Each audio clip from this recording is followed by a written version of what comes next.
This is Arts Educators Save the World, where successful artists and their mentors talk about how arts education transformed their lives.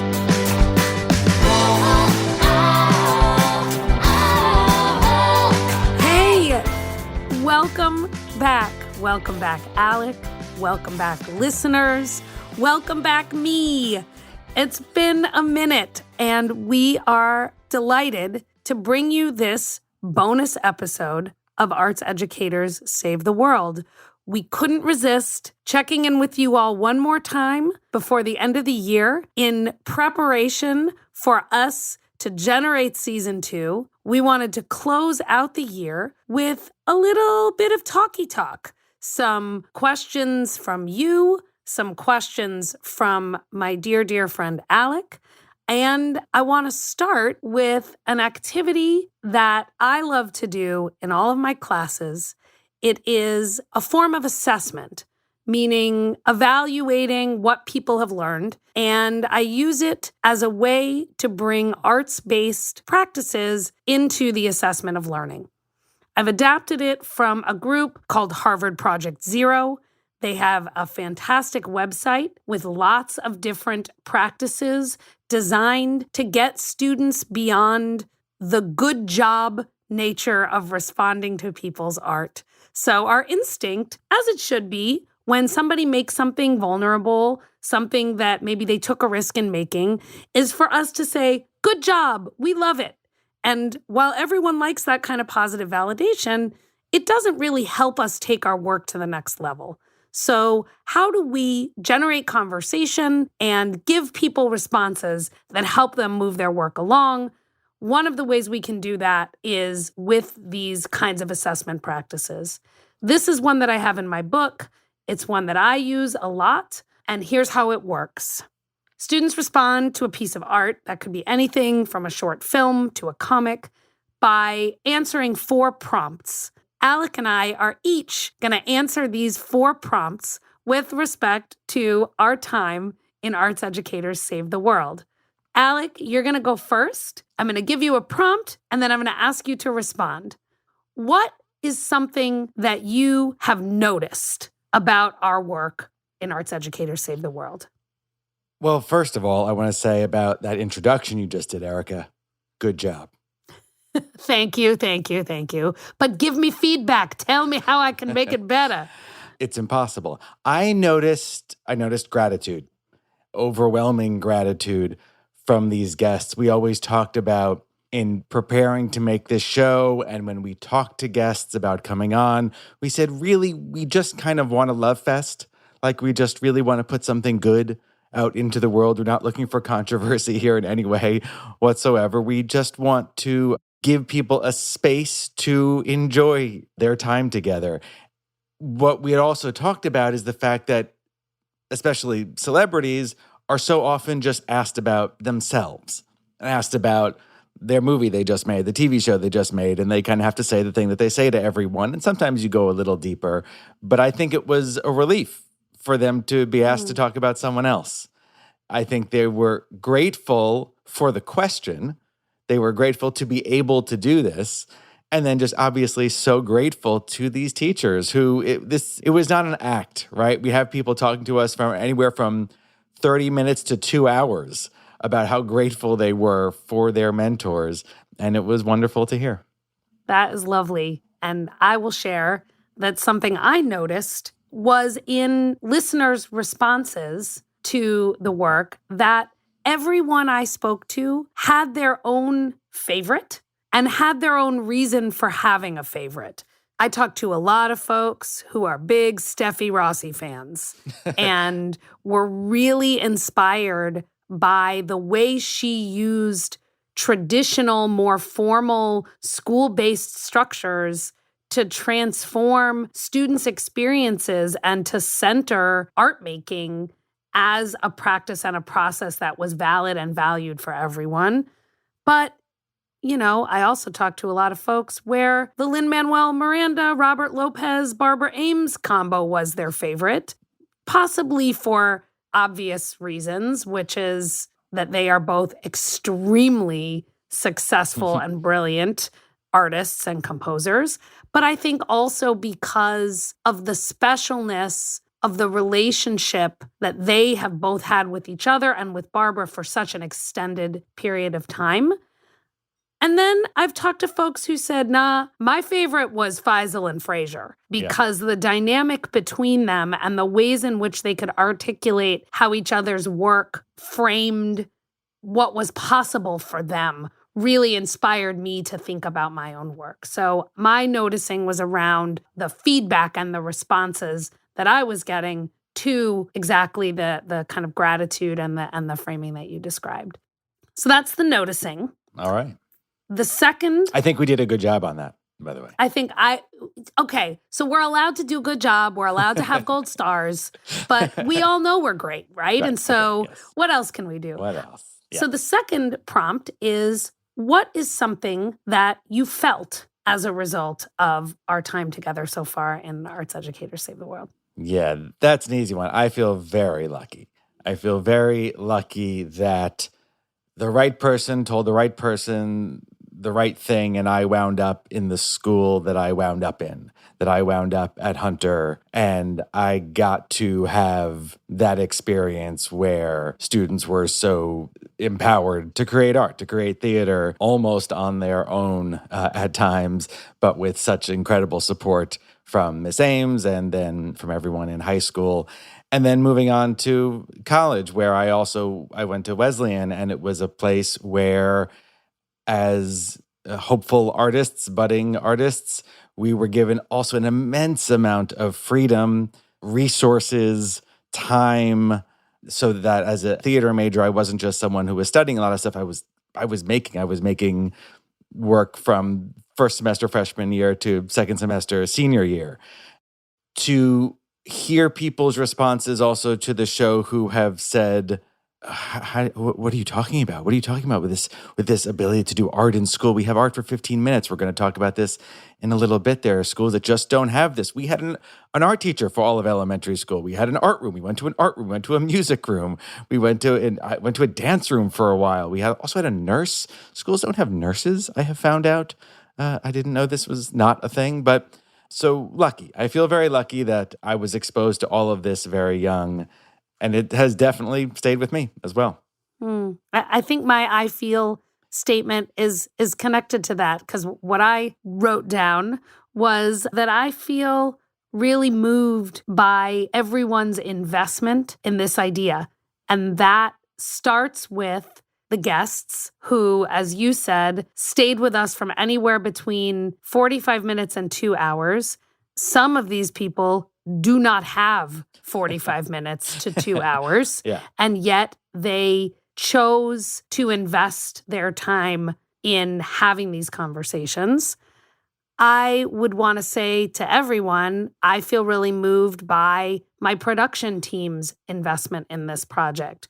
You and Doug and Justin are all professionals in this medium, and this is not exactly, a money grab of an idea, as some other podcasts are. And repeatedly in our conversations and in the work, you all are giving me an investment in these ideas that is more than I could have ever asked for.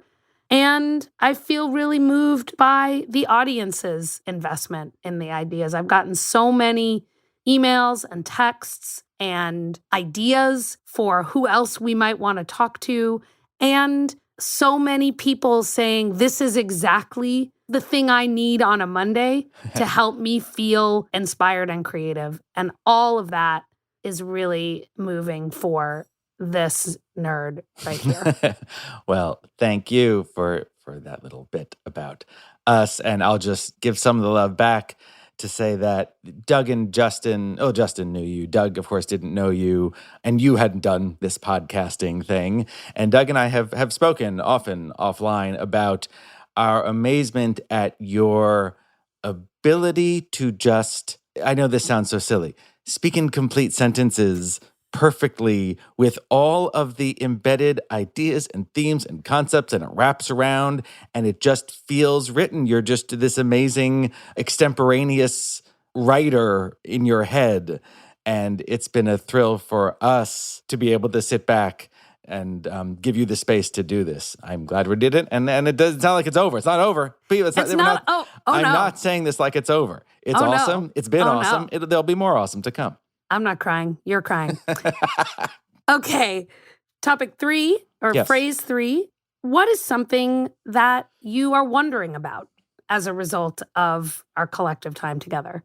I wonder if people listening really believe that these fancy people really credit their teachers with this stuff. Because people often see celebrities, especially, as sort of fully formed, right? They're this entity, this sort of machine that works. And I'm so interested, and most of the podcasts that I've done have been in talking to successful people and trying to break through all the talking points and trying to really get into process how they do what they do and what interests them and what makes them move.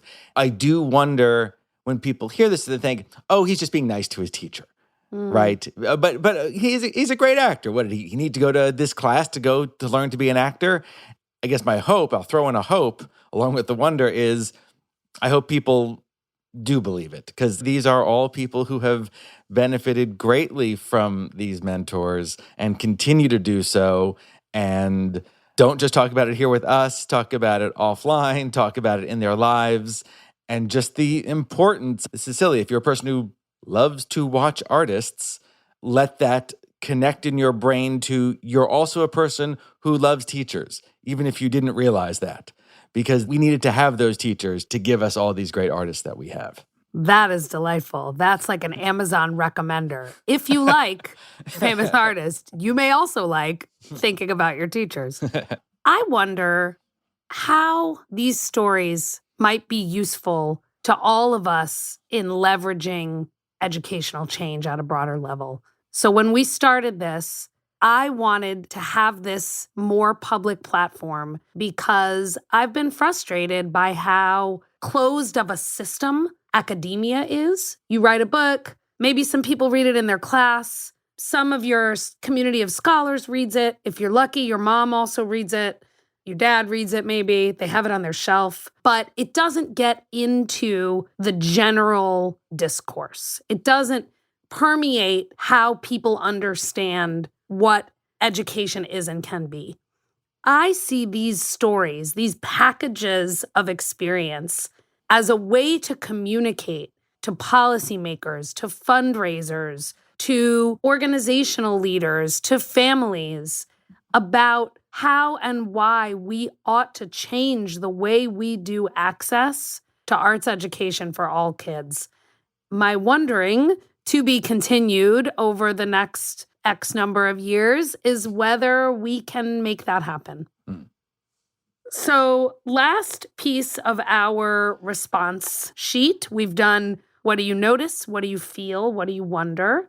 And now we get a chance to say, what is something that you have been reminded of through this work? I guess it reminds me of the Athenian Diner, which is the place that in Middletown, Connecticut, where me and my theater nerd friends would go in the middle of the night after doing some theater thing to talk about theater.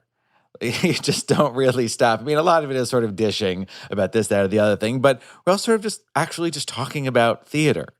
Similarly, I have a close circle of friends, many of whom, Erica, you grew up with and knew, and we do actually talk about this stuff. We talk about art. We talk about, in our case, it's storytelling and story structure and what we think about this and our theory about that.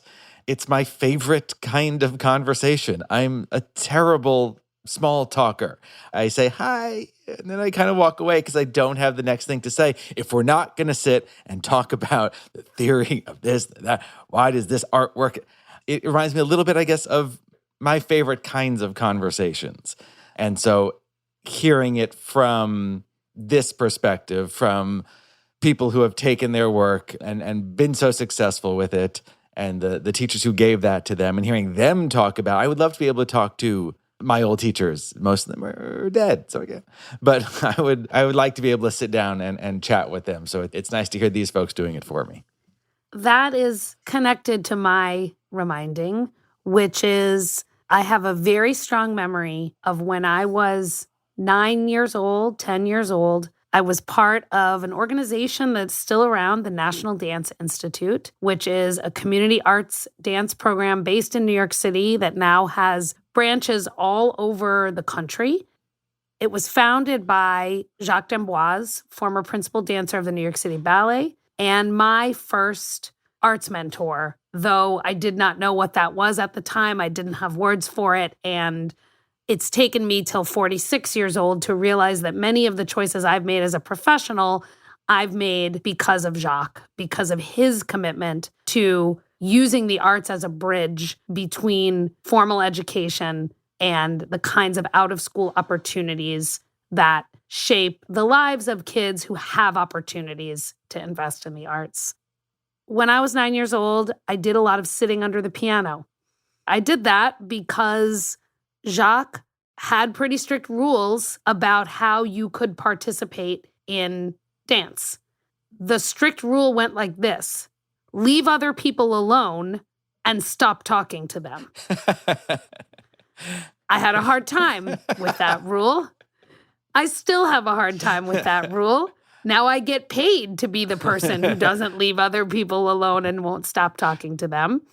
So I spent a lot of my 9-year-old year and maybe my 10-year-old year sitting under the piano and observing. That was a really valuable experience for me because it gave me the chance to watch other kids dance and to notice who really could make that choreography sing. And those were people and bodies that were not like mine. And I would never have had that opportunity without spending my time seeing the practice from a different perspective.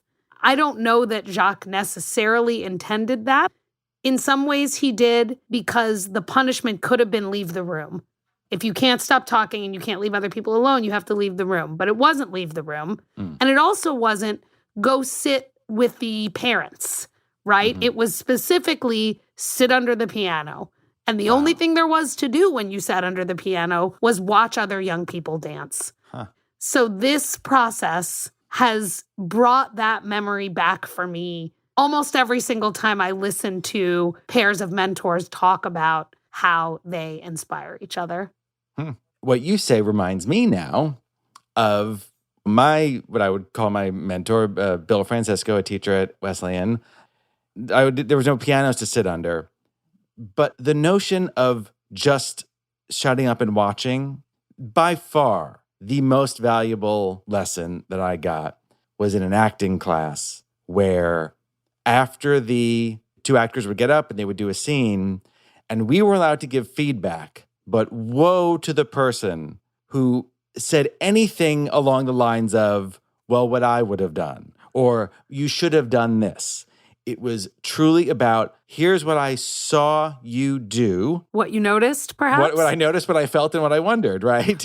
Here's what I saw you do, and did you think about this? Or this could have told that same story. Really finding the story that someone else wants to tell and supporting that story rather than putting yourself on is the hardest thing to do. Who doesn't walk out of a movie and just go, that sucks, that was great. Or good job. Or good job. But actually seeing what someone meant to do.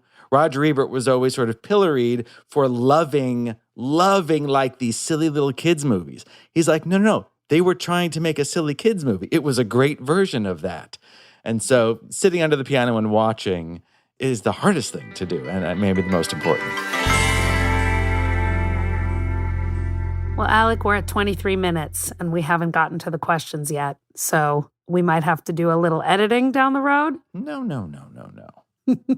This is fine. I do have a question for you. Yes. Early on, we got an email from Janisa. She says she's a parent of a second grader listening from Hawaii. So hi, Janisa, who wrote an extraordinary letter, and I really wish I could read it all. It's wonderful, but the heart of her question, I think, is something that people have heard you speak about, but I think they might want you to speak about again. She says, my daughter told me at the end of first grade that her favorite class was art, but she barely ever got to do it because the art teacher always got pulled away to be the sub for other teachers. And when that happened, no one could have art class that week.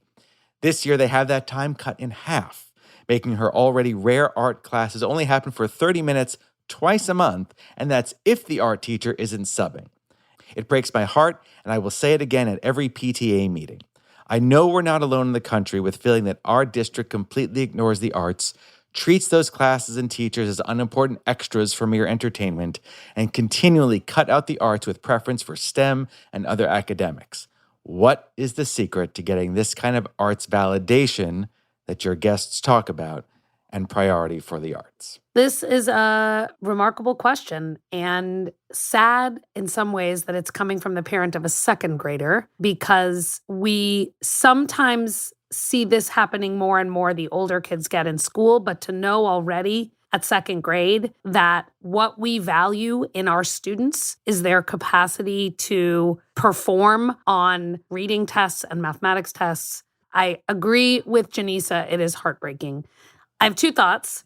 One has to do with the ways in which, quote unquote, regular classroom teachers leverage arts integrated practices into the work that is expected of them. It's a little like the sneaky version of arts practice, which is to use some of the tools and techniques. So actually, what we were just doing is an arts-based practice, right? How to assess and evaluate learning without defaulting to the kinds of overly constraining and uninspiring testing practices that mark most understandings of what we mean when we say assessment. One idea is to work with classroom teachers, formal educators, to actively incorporate arts-based practices into their teaching. Steffi Rossi talked about that, right? We never once heard her mention the need for a specific space for art making. For her, the quote-unquote regular classroom was a space for art making. The other thing that I will say is education is a much broader term than school. And I know that we often equate those two terms. And when we hear the word education, what we mostly think is school. But so many of us participate and learn in opportunities that happen outside the bounds of school.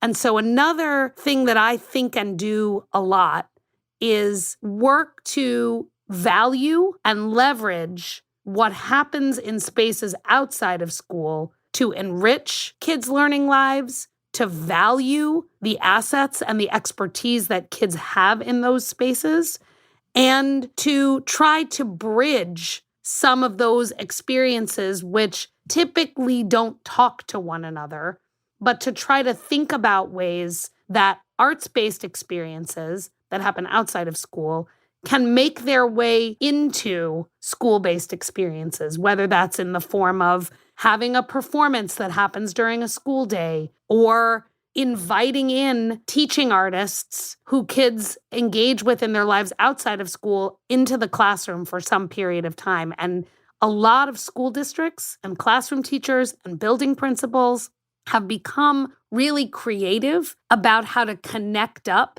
the work of educators who work outside of schools into their classroom space.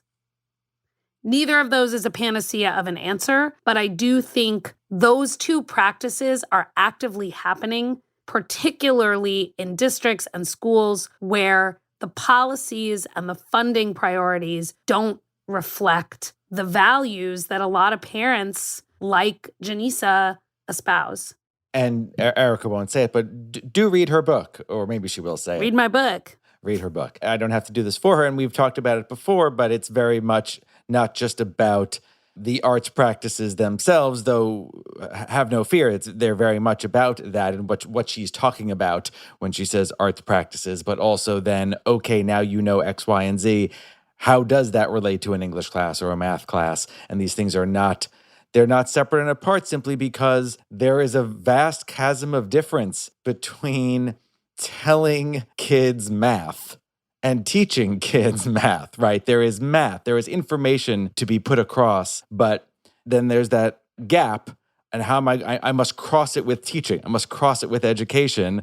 And that might not just be telling people things and testing them on it. That might sound obvious to some people, but maybe not, because that obviously is a traditional classroom. This is a humongous equity issue because families and young people who are able to make the choice to participate in these experiences in their lives after school choose it.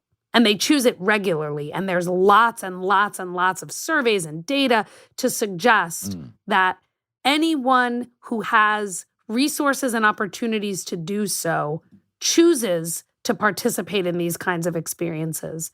And school, as a public resource, is where all the kids are, which is great because there does exist a space where all kids, regardless of what resources and assets they have, get to be in a teaching and learning environment. And in order to approach the equity goals that we have for all kids, we have to find a way to make those experiences, I've used the phrase, all in instead of opt-in. And that's on us. That's not on the kids. That's not on their families. That's on us to move the arts back into the all-in space.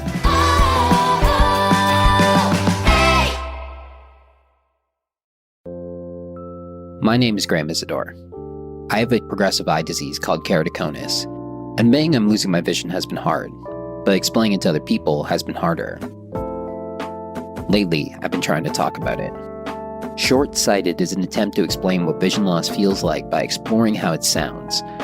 By sharing my story, we get into all the things you don't see about hidden disabilities. Short-sighted from CBC's Personally, available now.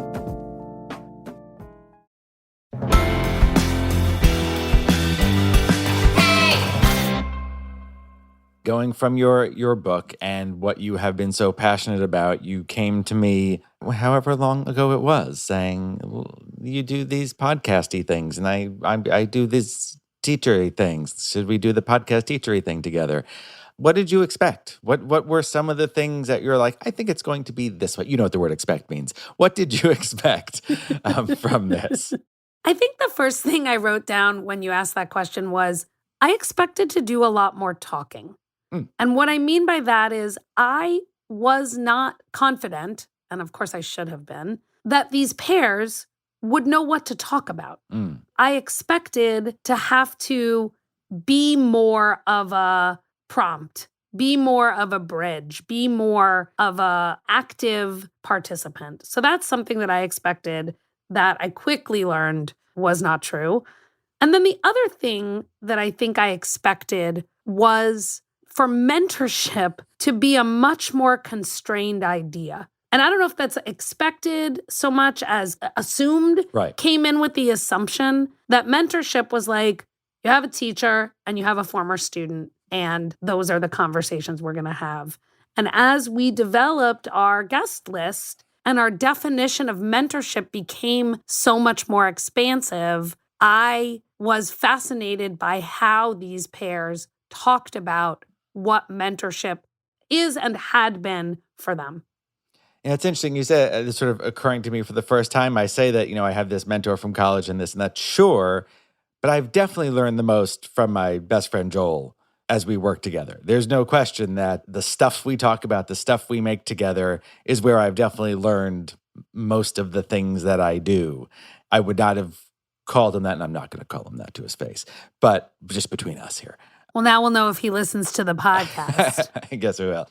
But it's freeing, right? It's freeing to think of more people can be your teachers, can be your mentors. Yeah. And related to what we were just discussing, it's freeing to remind people that education isn't just school. Right. And so educators aren't just formal teachers. Right. And how can we all better understand the ecology of teaching and learning that shapes our lives, but also shapes the lives of young people who we want to serve. Right. Okay, so what did you learn? Hope you learned something. I did. Yeah. I learned to make a new art form. And that was scary and exciting and freeing.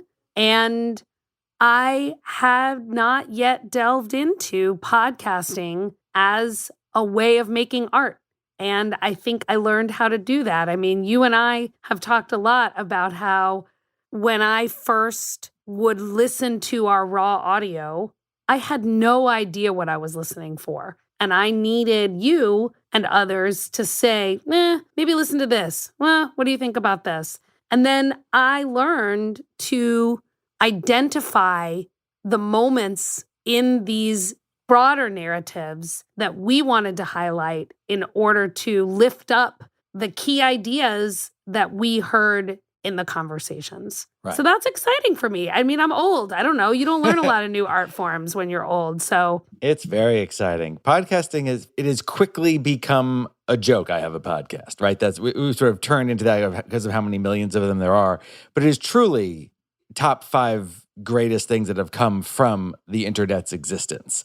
It is an incredible art form. And I grew up in the 80s listening to old time radio from the 40s, 50s, and 60s. And so I was always into just audio stories. And that idea that that's the cool thing now-ish, I guess, sort of, is great. But it's also, I mean, for those who don't know, we record these things and they're incredibly highly edited. This podcast is, anyway. Many podcasts are not, but many are. And what you're hearing is Justin Asher doing the technical work of editing down the portions that we've all decided we don't want to have in there, basically, stuff we want to take out, and making it sound flawless and fluid and like one story that you're trying to tell. And it is such a beautiful little, tiny little compact art form that we can just do here on our computers. And let me say, for the record, I have not learned the technical components of the art form. No. So maybe if Justin and I have more patience down the road, I will also make the decision to be part of the technical aspect of the art form. Don't worry about it. He's so good at it. He is. Okay, so what do you want to dig into now? So we had some expectations. We learned some stuff. Not so much what's next, but like, what are you curious about for season 2? Well, so 2 things I'm curious about. I'm curious about what you all want to hear more of. And something that's been interesting also about this art form, because I've mostly done live art and haven't really made work that then lives in the world that people can discover later.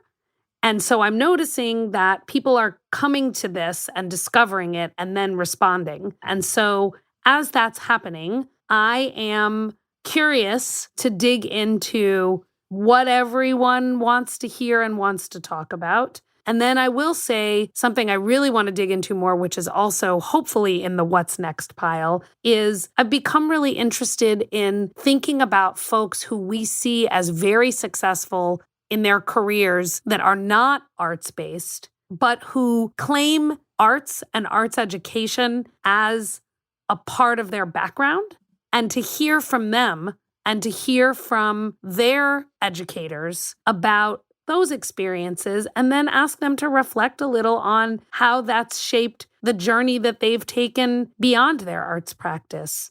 That is very interesting to me. And I also think can speak to a broader audience of ours, because not everybody goes on to become Cecily Strong or Bill Strickland. Right? A lot of people go on to become attorneys and work in businesses. And it sounds like I only know 2 jobs. There's lots of jobs. Optometrists. Yes, that's enough. That's the other one. You named them all. That's the 3rd job I know. Most people go on to that. Yeah. And many of those people were artists as young people. That is inspiring, I think, to a whole other community who wants to value arts practice in their younger learning lives. And then there's the weird world I live in Los Angeles, where, jokes aside, everyone is an artist and another thing. And that's anything from a barista to an optometrist. I guess those are the only 2 choices. But we do all live in this bubble. And so how does our work as artists affect our jobs that pay the bills? Sometimes a little better. And in many cases, I'm sure it does.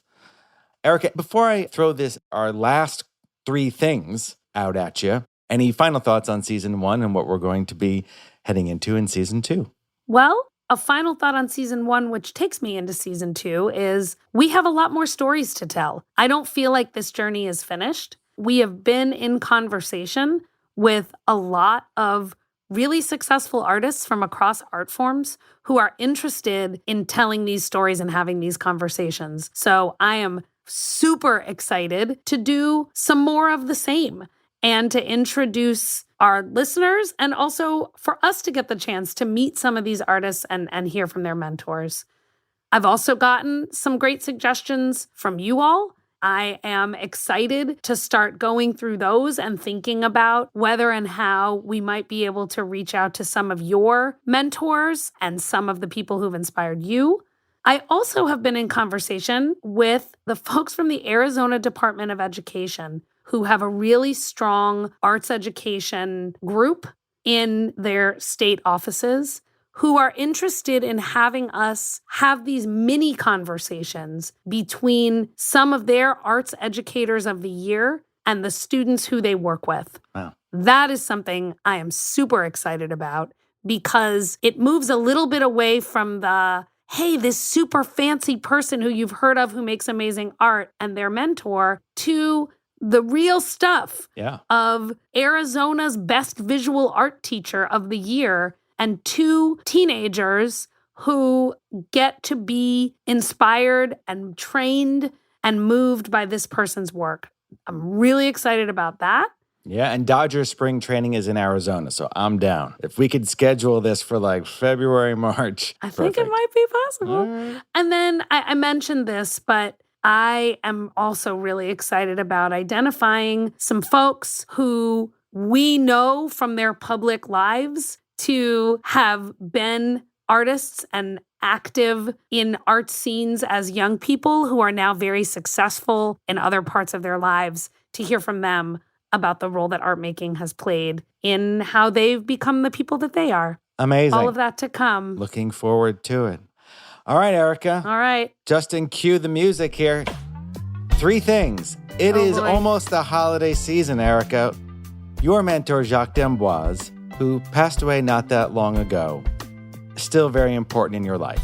And I'd like to know, what are 3 things you would like to give Jacques d'Amboise right now as a gift?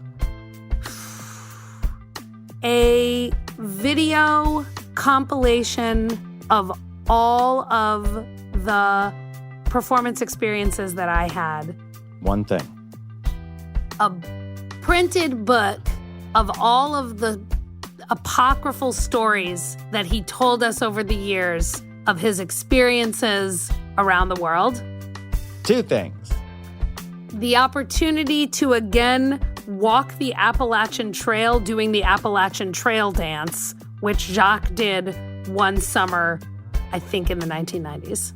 3 amazing things. Yes, Alek, as we gear up to start making season 2, what are 3 ways that our listeners can be involved with our show? Well, if you have any questions, if you have any comments, anything to say at all, if you just want to say hi, write to us at contact@artseducatorspodcast.com. 1. Also, please use our handy-dandy interview guide to talk to your own mentor about the ways that they've changed your life through the arts. And you can find out more about that at artseducatorspodcast.com/contact. 2.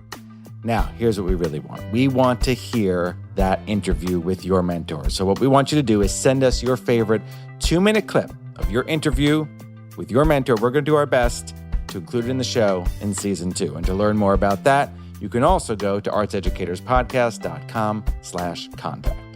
3 things. And if you want to spread the word, liking, subscribing, commenting, all the things on all the platforms, Apple Podcasts, Spotify, help us out, spread the love. That's what I want for Christmas. Happy holidays, everyone. Safe New Year's. What a dream to be doing this work. Arts Educators Save the World is hosted by Erica Rosenfeld Halverson and produced and co-hosted by me, Alek Lev. Our executive producer is Doug Matica, and our audio producer is Justin Asher. We are also executive produced by the fantastic group at Story Pirate Studios, Lee Overtree, Benjamin Salka, and Amy Fiore. Original music is by Dan Lipton, and our artwork is by Lyra Evans. Check check out our website, designed by Cole Locasio, at www.artseducatorspodcast.com. You can follow us on Twitter at ArtsEducators. Yes, somehow that wasn't taken yet. And on Instagram at ArtsEducatorsPodcast. Write to us with your questions and comments at contact@artseducatorspodcast.com. And wherever you're listening, please remember to subscribe, rate, and review. It really helps the show. We are proud to be sponsored in part by the Wallace Foundation, the University of Wisconsin-Madison, and the Gibb Faculty Fellowship. Arts Educators Save the World was created by Erica Rosenfeld Halverson and Alek Lev.